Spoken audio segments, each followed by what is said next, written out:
Sud Radio, les vraies voix qui font bouger la France. Bonsoir à tous chers amis, bienvenue dans les voix des entrepreneurs. Comme tous les jeudis soirs jusqu'à 20h sur Sud Radio, cette France qui travaille, cette France qui entreprend, qui crée, cette France qui rebondit aussi, c'est celle qu'on va essayer de vous présenter ce soir jusqu'à 20h. Avec moi d'ailleurs, comme avec Philippe Rossi tous les jeudis soirs ou presque, nous sommes avec Emmanuel Lafont. Bonsoir à vous Emmanuel. Bonsoir à tous. Fondateur du cabinet de conseil Spart RH. Nous sommes également avec nos invités du soir. Jean-Baptiste Leprince, bonsoir à vous. Bonsoir. Vous êtes fondateur et directeur de la publication Eco Réseau Business, fondateur aussi de ce groupe Elle Média, on va en parler dans quelques instants.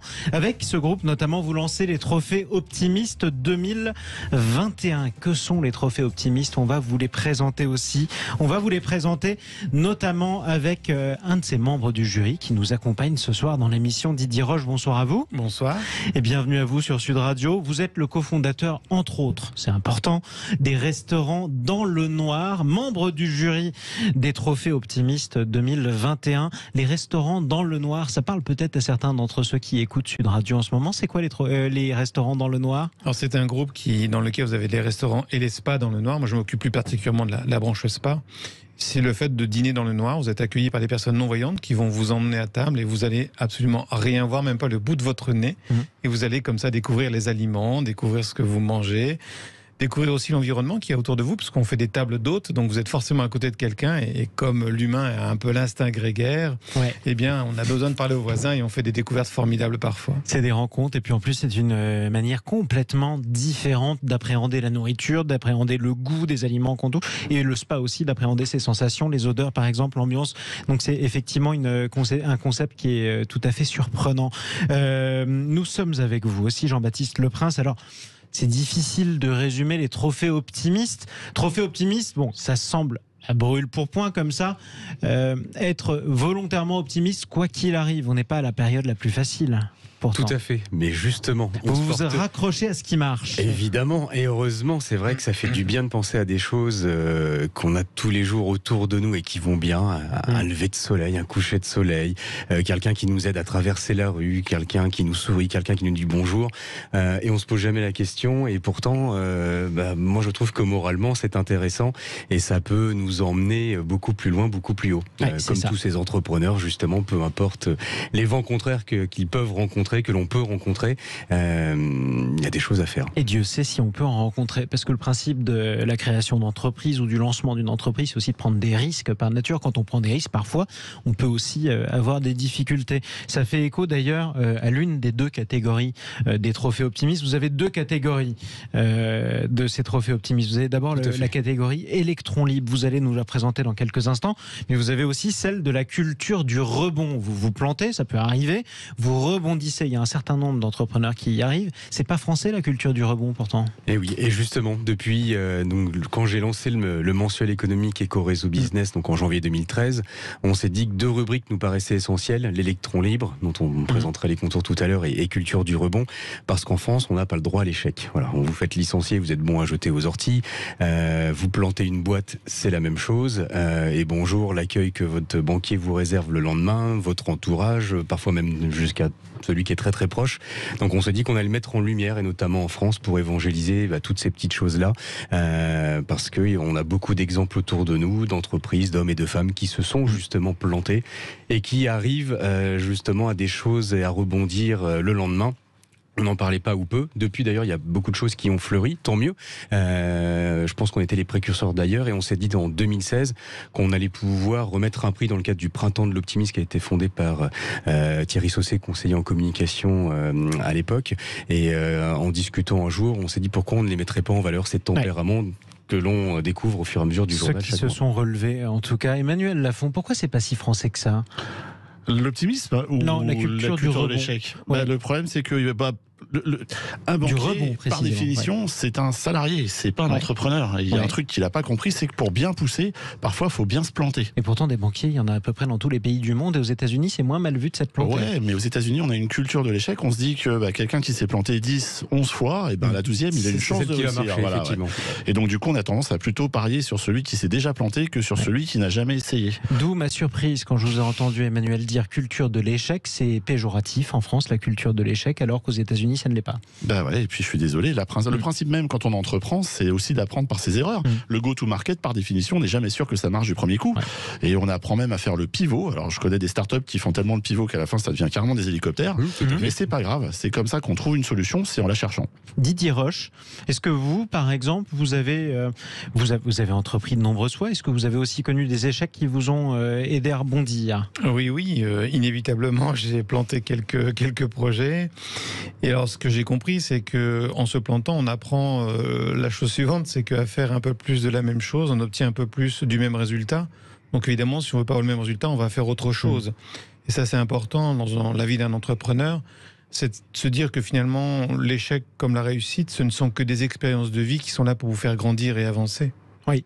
C'est ça, et c'est justement le retour d'expérience qui est le plus important. Est-ce qu'on peut dire quelques mots sur tous ceux que vous avez nominés dans cette catégorie pour les trophées Optimis 2021, dans la culture du rebond par exemple? Alors cette année c'est particulier, c'est 2020 et 2021, oui, puisque malheureusement on n'a pas remis nos trophées l'an dernier. Ça en fait 2 fois plus, c'est comme le Ballon d'Or. Exactement, voilà. Mais on a eu un joli exercice donc hier matin, c'est tout frais, donc nous on connaît les lauréats, beaucoup de profils atypiques que vous pouvez d'ailleurs découvrir dans le mensuel qui est en kiosque en ce moment. Éco-réseau business. Absolument. Donc vous avez des gens qui ont planté des entreprises, vous avez des gens qui ont eu des échecs très personnels, qui ont eu des parcours de vie complètement incroyables. Vous avez des gens qui ont des handicaps dont on penserait qu'ils ne peuvent rien faire de leur vie et au contraire, je pense à une personne en particulier qui est multi-entrepreneur aujourd'hui. Ça ne l'a pas empêché d'être champion du monde de judo à l'époque et il a en tête les Jeux Paralympiques de 2024. Voilà le type de profil que vous allez retrouver. Donc des profils de combattants qui se relèvent toujours. Vous confirmez Didier Roche? Oui, je ne vais pas vous demander pour qui vous avez voté, les résultats ne sont pas connus. Vous êtes dans le jury. Oui, des combattants inévitablement, mais c'est un peu l'histoire de tout le monde finalement, que de vivre des moments difficiles et puis d'essayer de se grandir et de s'en sortir. Les entrepreneurs ont cette faculté de créer des choses, mais les salariés aussi vivent ça. On vit tous des moments comme ça. On y apporte des valeurs différentes, mais c'est l'histoire de la vie, en fait. Oui, c'est tout à fait l'histoire de la vie. Emmanuel Lafont, tout à l'heure, quand je vous parlais de la culture du risque, la culture de l'échec, vous m'avez parlé tout de suite du banquier. Est-ce que c'est vraiment le premier interlocuteur, le plus important quand on entreprend? Le salarié banquier. Le salarié banquier. En fait, c'est celui qui a le pouvoir de dire non. C'est ça. On sent que vous l'aimez. C'est terrible. Ah non, j'adore le banquier, j'adore l'URSSAF. Il y a plein de gens comme ça que j'adore par-dessus tout. Mais c'est vrai que un entrepreneur, quelque part, il y a des gens qui rêvent leur vie. Un entrepreneur, c'est quelqu'un qui a décidé de vivre son rêve. Et donc c'est toujours particulier quand on arrive avec son enthousiasme, avec son envie d'en découdre ou de vivre son rêve tout simplement. C'est-à-dire qu'on n'est pas forcément des guerriers, on peut être aussi un aventurier et se retrouver en face de quelqu'un assez froid qui vous regarde, qui fait qui vous demande un business plan, qui n'est trop qu'un outil marketing avec de la couleur. Voilà, sachant que le business plan, ça reste le tableur Excel, c'est de la réalité virtuelle. C'est-à-dire le truc, on met ce qu'on veut comme chiffre en face, mais bon, après la réalité peut faire un petit peu plus mal au nez que ce qu'on avait prévu. Mais c'est vrai que du coup, le banquier peut vous dire non, et ça peut être un grand moment de solitude quand on entreprend, mais il faut pas se décourager. Après, je vais me faire l'avocat, non pas du diable, mais du banquier. Ils sont pas là pour se défendre. Vous êtes aussi le fondateur de Sparte RH. Cet enthousiasme douché par une personne qui parfois vous fait comprendre que vous tapez complètement à côté et vous le dit froidement, ça peut arriver aussi dans les entretiens d'embauche. Sparte RH, vous pouvez vous dire aussi... un peu de recrutement, ça a dû vous arriver aussi, vous pouvez vous mettre à la place du banquier, il a ses contraintes. Est-ce que vous avez recruté des banquiers, Emmanuel? Alors, j'ai recruté effectivement des banquiers. Le problème, c'est qu'au début, ils sont très gentils, puis après, ça devient plus compliqué, parce que c'est vrai que la banque a une aversion au risque par définition, parce qu'en même temps, c'est de l'argent qui n'est pas le sien, qu'elle doit administrer. Et donc, du coup, ça devient toujours un petit peu compliqué. Mais il faut aussi comprendre que le banquier a un rôle précis à jouer. Et lorsque l'on monte sa boîte et que l'on va chercher des fonds, les fonds, c'est pas forcément la banque qui va vous les donner. La banque peut vous en prêter, mais elle va pas vous en donner. Alors qu'un fonds, il va vous acheter des parts, et là, pour le coup, c'est différent. C'est un investissement. Voilà. Et ce qu'on apprend du coup, ce qu'on leur apprend, notamment dans les écoles où j'interviens, c'est l'argent du client est toujours meilleur que l'argent de l'investisseur, qui sont lui-même vraiment meilleurs que celui du banquier. Donc, il faut pouvoir gérer tout ça. On sent l'expérience. Ça aussi, c'est le retour d'expérience d'Emmanuel Lafont et de sa belle carrière d'entrepreneur. Dans quelques instants, justement, dans la catégorie culture du rebond, on va vous présenter l'un des nominés des trophées optimistes. Il s'agit d'Olivier Remoissonnet. Il est directeur général de la brosserie française. Il est lauréat 2017 dans la catégorie culture du rebond pour les trophées optimistes. Parlons de la deuxième catégorie de ces trophées. Les électrons libres. Les électrons libres. Comment vous faites la différence entre quelqu'un qui s'est relevé et qui a rebondi et quelqu'un qui est un électron libre? J'ai l'impression que c'est un peu la même chose. Exactement, mais ce n'est pas évident. Et qui plus est, vous avez des tempéraments qui rentrent des fois dans les deux cases, qui peuvent vraiment cocher la culture du rebond comme l'électron libre. Nous, ce qu'on va essayer d'aller chercher, c'est des entrepreneurs qui sont dans des domaines peut-être parfois originaux, là où ils entreprennent dans des domaines où on les attendait pas forcément. On parle d'entrepreneurs, ce ne sont pas d'ailleurs de chefs d'entreprise nécessairement.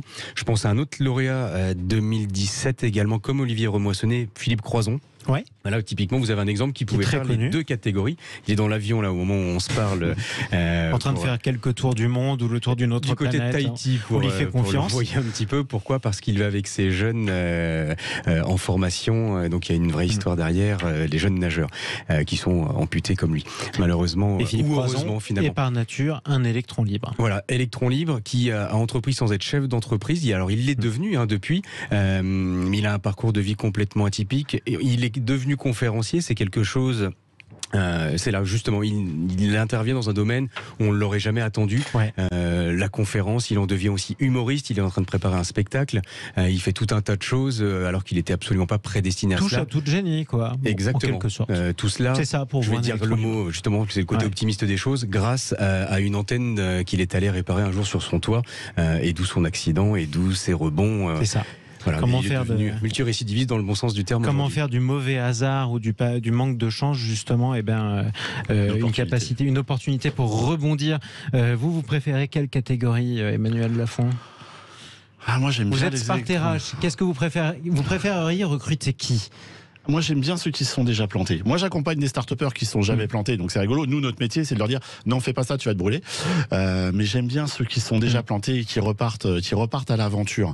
Et puis, pour compléter ce que vous disiez, j'ai envie de dire que si tu regardes le mur, c'est le meilleur moyen pour toi de finir dans le mur. Donc, regarde plutôt là où tu as envie d'atterrir. Et puis, voilà, vise les étoiles. Tu atterriras peut-être sur la Lune plutôt que de regarder le sol. Il y a toujours des moyens de contourner un mur, qui plus est. Et c'est vrai que les gens se disent très souvent, on va dans le mur, mais sans regarder ce qui se passe autour. Est-ce qu'on peut pas le contourner? Est-ce qu'on peut pas sauter au-dessus? Est-ce qu'on peut pas faire un petit trou pour passer? Puis même en restant plus terre à terre, quand on apprend tous à conduire, on nous explique que quand on est dans un virage, il faut regarder le plus loin possible et non pas le virage, sinon on est sûr de finir dans le décor. Mais c'est du bon sens au fond. C'est ça, exactement. Parlons vrai. Si je peux me permettre, Didier Roche. Le mur de l'impossible recule devant l'être qui marche.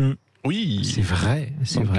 C'est parce qu'on se met en œuvre et qu'on ose entreprendre que parfois on arrive à pousser les limites de l'impossible. C'est ça, c'est exactement ça. Vous, Didier Roche, vous seriez plutôt culture du rebond ou plutôt électron libre? Si je devais vous sélectionner, je vous mettrais dans quelle catégorie? Alors moi, je serais plutôt électron libre. Ouais, parce que j'aime donner vie à mes rêves plutôt que de rêver ma vie. Et donc à partir de là, j'ai une idée. Vous voyez, je fais de l'audiovisuel. On a parlé des restaurants, des spas. J'ai un pure player sur Internet. Bon, je vais pas tout lister là, mais en fait, vous aimez pas vous ennuyer? C'est surtout que l'entrepreneur que je suis aime en fait l'aventure, et je trouve que parfois le voyage vaut plus que la destination. C'est joli. Donc voilà, dès que j'ai une idée, et après je cherche quelle est la meilleure formule juridique. Donc j'ai créé des associations, des entreprises de l'économie sociale utile et solidaire. En fait, je m'en fous un peu du statut d'entrepreneur. Moi, je veux donner vie à mes rêves. C'est la création. Je suis un serial rêveur, en fait. Justement. Emmanuel Lafont est sous le charme. Ouais, c'est super intéressant ce que vous venez de dire, parce qu'en fait, j'accompagne des entrepreneurs et il y en a qui viennent de réaliser, c'est-à-dire qu'ils ont revendu leur entreprise. D'accord, je les salue d'ailleurs. Ludwig. Bravo. Ah bah ouais. Bravo Ludwig. Ils ont vendu, ils sont contents et tout. Ludwig Audrey, ils se sont dit génial, on part à Bali, c'est bon, on va vivre. C'est moi. Et on va partir à Bali, on va vivre là-bas. Merci, c'est génial, super, au revoir. Et puis là, ils m'ont dit bon, dans un an on revient. Et puis là, c'est bon, dans 3 mois. on se revoit. Pourquoi ? Parce qu'on monte une boîte, on a un rêve, on poursuit une étoile, et puis une fois qu'on l'a, on se retourne et on se dit, mais finalement, une fois que ça marche, voilà. C'était le parcours, et on va pas arrêter. Et du coup, souvent, quand je dis aux gens qui ont envie de revendre, prépare autre chose, parce qu'à mon avis, tu vas pas tarder à y retourner. En gros, quand une entreprise finit par marcher, on finit presque par s'ennuyer, on a envie d'en créer une autre, c'est la difficulté parfois qui attire. C'est le problème de l'entrepreneur. C'est vrai que quand vous mettez la main dans un pot de confiture, vous y revenez. C'est un peu la même chose. C'est ça, exactement. Alors vous, par exemple, L-Média, vous... Alors ça marche très bien, Ecoréseau Business, donc, mais vous vous ennuyez pas, vous continuez à créer de nouveaux magazines. Tiens, par exemple, sur le développement durable et sur l'environnement, vous venez de lancer le numéro 0 d'un magazine. Tout à fait, Green ID. Green ID, qui s'adresse à qui alors ? Alors qui s'adresse à des chefs d'entreprise, à des cadres décisionnaires et opérationnels, aux collectivités, au pouvoir public évidemment. Et l'idée c'est de placer l'environnement au cœur du sujet par le prisme des entreprises qui ont évidemment un rôle à jouer. Énorme. Est-ce qu'on en parle suffisamment aujourd'hui ? Je ne suis pas sûr. Est-ce que vous avez aujourd'hui des magazines qui sont diffusés en kiosque et qui évangélisent un petit peu tout cela et qui expliquent aussi tout ce qu'il faut faire, toutes les initiatives, tout ce qu'on pourrait mettre en avant? Je ne suis pas certain. Donc on s'est dit qu'on pouvait le faire. C'est un bon complément aussi d'Ecoréseau. Donc au service des entreprises. Ça s'adresse aussi aux entreprises, mais sous un autre prisme. Donc du coup, vous passez presque du coq à l'âne, si j'ose dire. Vous avez lancé un magazine, vous changez, vous en faites un autre, mais Ecoréseau Business continue d'exister. Tout à fait. On a un groupe de presse aujourd'hui avec différents titres. Combien de titres en ce moment ? 6 titres aujourd'hui. Donc vous avez. À terme, vous aimeriez en avoir combien ? On est bien là aujourd'hui. Maintenant, on est en train de consolider surtout. On reste un groupe de presse indépendant, ce qui nous va très bien. Quand ça va mal, c'est de notre faute. Quand ça va bien, il y a une satisfaction qui est complètement différente. L'idée, c'est de consolider, de rajouter une extension télévision, puisqu'Ecoréseau.tv verra le jour. C'est une annonce que je vous fais fin janvier 2022. Bravo. On essaie de développer notre newsletter quotidienne qu'on a lancée pendant le premier confinement. L'idée était de continuer à garder le lien avec nos lecteurs. On n'était pas sûr de pouvoir, comme personne, tout le monde était dans l'incertitude, et on s'est dit qu'une newsletter quotidienne nous permettrait ce lien tous les jours. Et finalement, cette newsletter garde sa périodicité, vient conforter la marque. Donc on est sur un travail de notoriété aujourd'hui. Eh ben, ça marche très bien en tout cas. On va essayer tous de rester optimistes. Les voix des entrepreneurs, on est ensemble jusqu'à 20h sur Sud Radio. Chers amis, dans quelques instants, tiens, on vous présente une autre belle histoire, puisque c'est le directeur général de la brosserie française, lauréat 2017 des trophées optimistes, justement dans la catégorie culture du rebond. Comment il a fait pour rebondir? Comment cette entreprise a fait pour rebondir? Avec tous nos invités, on se retrouve dans un instant. À tout de suite. Sud Radio, les vraies voix qui font bouger la France. Et les voix des entrepreneurs jusqu'à 20h sur Sud Radio. Au programme ce soir, les trophées optimistes. Les trophées optimistes 2020 et 2021 avec nos invités Jean-Baptiste Leprince, fondateur et directeur de la publication Ecoréseau Business et du groupe L-Média qui publie plusieurs mensuels ou alors hebdomadaires d'ailleurs, on est bien d'accord. Mensuels, trimestriels et bimestriels. Et bimestriels, pardonnez-moi, exactement. Nous sommes avec Didier Roche, également notre invité, cofondateur entre autres des restaurants et des spas dans le Noir, ainsi que d'autres aventures qu'il a lancé. Emmanuel Lafont est avec nous comme presque tous les jeudis soirs, fondateur du cabinet de conseil Spart RH, et nous accueillons notre invité en duplex sur Sud Radio, Olivier Remoissonnet. Bonsoir à vous. Et bonsoir à tout le monde, bonsoir à toute l'équipe et bonsoir Jean-Baptiste. Et bonsoir Olivier. Soyez le bienvenu Olivier Remoissonnet, vous êtes le directeur général de la brosserie française. Vous avez été lauréat en 2017 des trophées optimistes dans la catégorie culture du rebond. Alors vous savez quoi? Eh bien Jean-Baptiste Leprince, vous avez m'expliquer qu'est-ce qui a fait que vous l'avez récompensé dans cette catégorie? Alors Olivier me contredira si ce que je dis est faux. Olivier, salarié de la brosserie française. C'est une société qui était en pleine déperdition, le marché chinois n'y étant pas pour rien. Il a eu à 6 jours, si je ne me trompe pas, de la liquidation, il a posé un dossier de reprise qui est passé. Il en est devenu le directeur général. Et ce que tout le monde ne sait pas, c'est qu'en France, on produit des brosses à dents. Avec des marques qui parleront peut-être plus bioseptiles, si je ne me trompe pas Olivier. Là, en matière de rebond, passer de salarié d'une entreprise en pleine déperdition à directeur général, je trouvais qu'on était plutôt dans le thème. Qui plus est, si on prend l'histoire de la brosserie française, c'est la première brosserie qui a été créée en 1846, là aussi si ma mémoire est encore bonne. On va voir. Aujourd'hui, c'est la dernière. Et c'est la dernière et elle est toujours là, surtout. En d'autres termes, le parcours, c'est ma boîte va très mal. Du coup, je vais reprendre ma boîte pour la sauver. Bravo à vous, Olivier Remoissonnet. Merci beaucoup. Ben, en fait, c'est pas tout seul. Il y a toute une équipe, il y a surtout des salariés qui ont cru dans le projet aussi. Donc l'idée, Jean-Baptiste l'a résumé parfaitement, c'est que l'ironie du sort, c'est que la première entreprise à créer les brosses à dents en 1845 était la dernière en 2012, et elle s'apprêtait à disparaître. Et je me battais contre une idée du Made in France qui se déperdait dans la délocalisation. Et on a fait le pari qu'on arrivera à fabriquer des brosses à dents Made in France, éco-citoyennes, et sans perdre notre savoir-faire de plus de 175 ans. Donc, c'est le tour de force. Alors, vous savez quoi, Olivier Remoissonnet, il y a un léger problème de liaison. On va vous reconnecter sur une autre ligne. Restez avec nous et la réalisation de Sud Radio qui va vous retrouver. Belle histoire, c'est comme ça aussi qu'on réindustrialise. C'est comme ça aussi qu'on sauve le tissu, Emmanuel Lafont. Le problème, c'est qu'en France, on a plein de bras, mais on a fait tout ce qu'il fallait pour plus les embaucher. Donc effectivement, sauver l'industrie, sauver l'outil industriel, pour moi c'est une évidence et je ne comprends pas pourquoi les politiques depuis 30 ans ont décidé de flinguer tout ce qui était industrie. Alors c'est vrai, mais c'est aussi plus facile à dire qu'à faire. Olivier Remoissonnet, il a entrepris dans des conditions quand même particulièrement difficiles. À 6 jours du gong et il l'a redressé. Mais quelles étaient ses chances? Tiens, vous qui n'aimez pas les banquiers, Emmanuel Lafont, quelle était la probabilité qu'il y arrive quand on regarde ça de l'extérieur, à 6 jours d'après vous? Il avait une expertise du métier, il avait une expertise de l'entreprise. Lui-même devait avoir une opinion assez affûtée de ce qu'il fallait changer. Il a saisi sa chance, il a saisi son opportunité. Pour reprendre l'expression, il a choisi de vivre son rêve et ça, c'est merveilleux.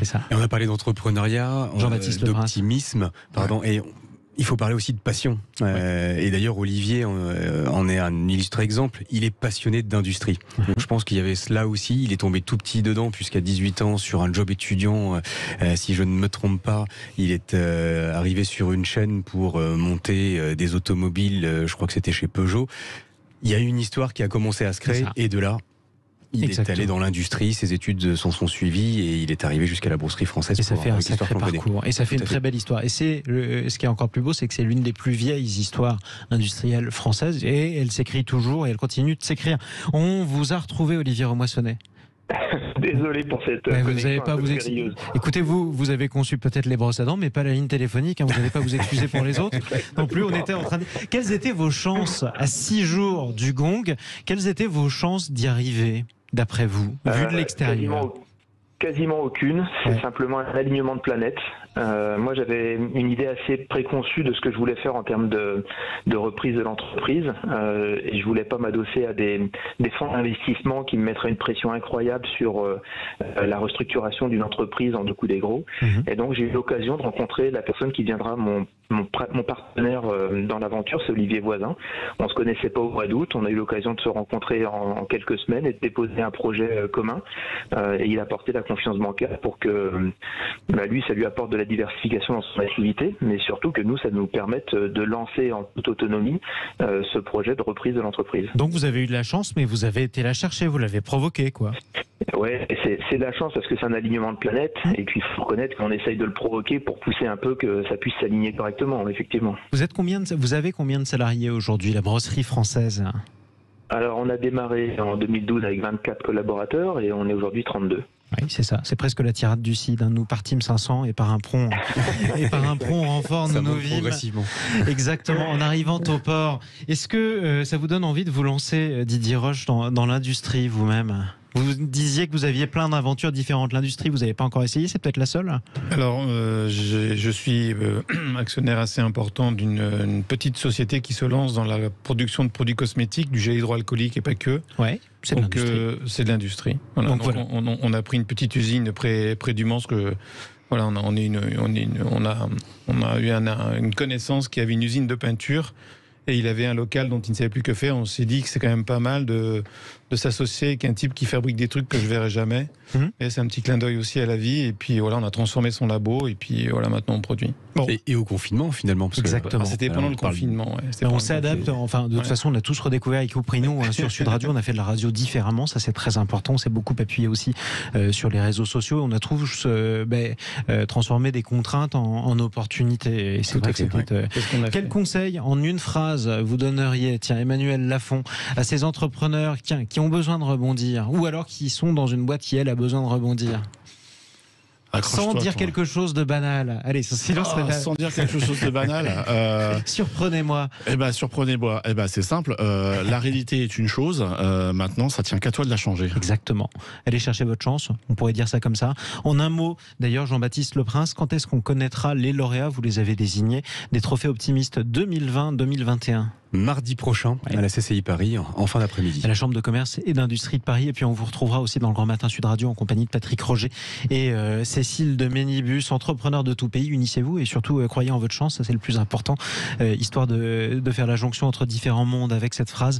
En tout cas, merci à tous d'être intervenus aujourd'hui sur Sud Radio. Merci à vous et bravo surtout Olivier Remoissonnet.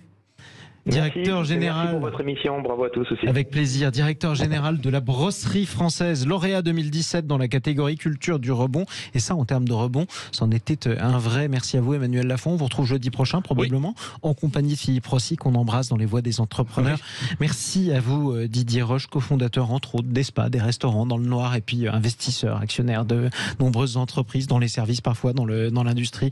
Merci et bravo pour votre parcours, surtout. Et bon vent à vous, Jean-Baptiste Leprince, fondateur et directeur de la publication d'Eco Réseau Business. On peut se le procurer dans les kiosques, chez notre marchand de journaux. Absolument. Comme tous les autres magazines du groupe L-Media que vous avez fondé, chers amis. On a parlé d'entreprise, on vient d'entreprendre. On va aussi retrouver un petit peu de musique sur Sud Radio, puisque vous en doutez, la soirée continue. Dans quelques minutes, le Love Music d'Yvan Cujous reçoit, et c'est absolument exceptionnel,